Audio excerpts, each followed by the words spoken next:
Hello friends, welcome back to Wonder Pauline channel. எல்லாரும் எப்படி இருக்கீங்க? நல்லா இருக்கீங்களா? நாங்க சூப்பரா இருக்கோம். இன்னைக்கு நம்ம அழகும் ஆரோக்கியமும் பகுதியில பார்க்க போறது. தினம் ஒரு நெல்லிக்காய் சாப்பிட்றதால நம்ம உடல்ல என்னென்ன மாற்றங்கள் ஏற்படுதுன்றதை பற்றி பார்க்க போகிறோம். தினம் ஒரு ஆப்பிள் சாப்பிட்றது போல் நெல்லிக்காவும் ஒன்று சாப்பிட்லான்னு டாக்டருங்க ரெக்கமெண்ட் பண்ணுறாங்க. காரணம் என்னன்னு கேட்டிங்கன்னா, பலதரப்பட்ட மருத்துவ பலன்கள் நெல்லிக்காயில் இருக்குது. நிறைய மினரல்ஸ், விட்டமின்ஸ் இருக்குது. விட்டமின் சி அதிகமாக இருக்குது.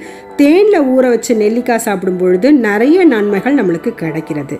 இதனால் என்னென்ன நன்மைகள்னு பார்க்கலாம். கல்லீரல் சுத்தமாகுது.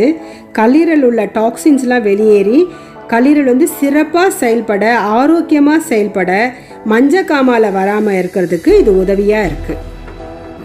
ஆஸ்துமா, இதர சுவாச பிரச்சனையால் கஷ்டப்படுறவங்க தேனில் ஊற வச்ச நெல்லிக்காவை சாப்பிட்டு வர்றதால நிறைய ஆன்டி ஆக்சிடென்ட்கள் அவங்களுக்கு கிடைக்கிது.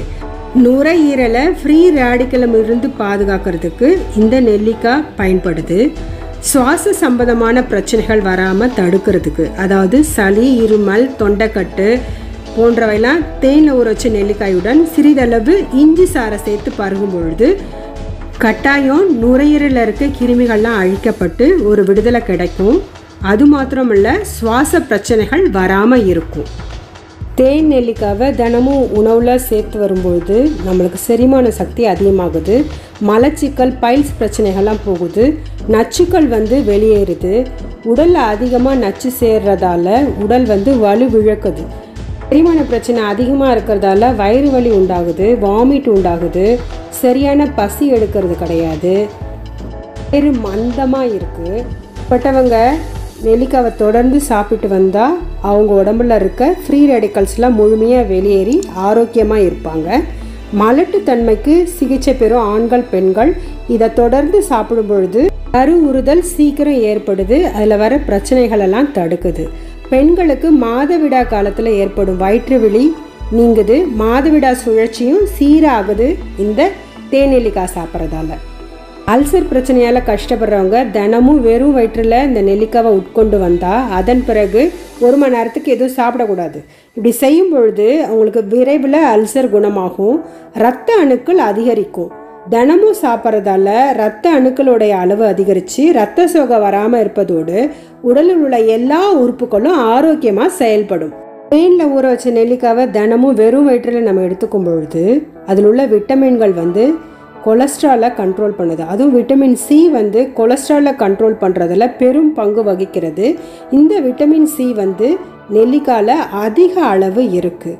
அதனால நம்மளுக்கு ஆரோக்கியமும் சுறுசுறுப்பும் உண்டாகுது. தேனில் ஊற வச்ச நெல்லிக்காவை நம்ம சாப்பிட்றதால உடலுக்கு நல்ல ஆற்றல் கிடைக்கிது. உடலுக்கு புத்துணர்ச்சி வருது.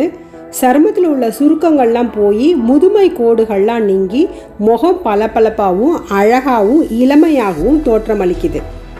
இவ்வளவு நல்ல பயன்களை அளிக்கக்கூடிய தேன் நெல்லிக்காவை அடிக்கடி உணவில் சேர்த்துப்போம், ஆரோக்கியமாக இருப்போம்.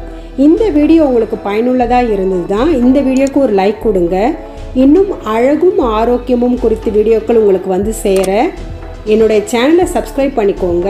பக்கத்தில் இருக்க பெல் பட்டனை கிளிக் பண்ணுங்கள். பக்கத்தில் இன்னொரு ஆல்னு ஒரு பெல் பட்டன் இருக்கும், அதையும் கிளிக் பண்ணுங்கள். அப்போ தான் நாங்கள் போடுற வீடியோ உடனுக்குடன் உங்களுடைய கவனத்திற்கு வரும்.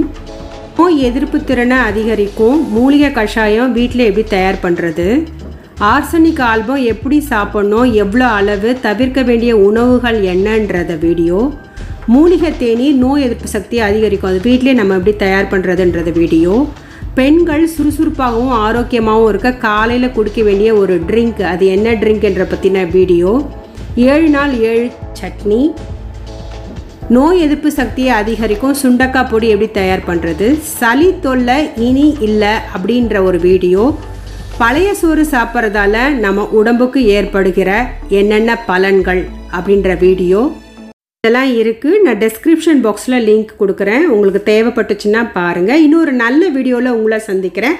Until bye from Wonder Pauline. Bye bye.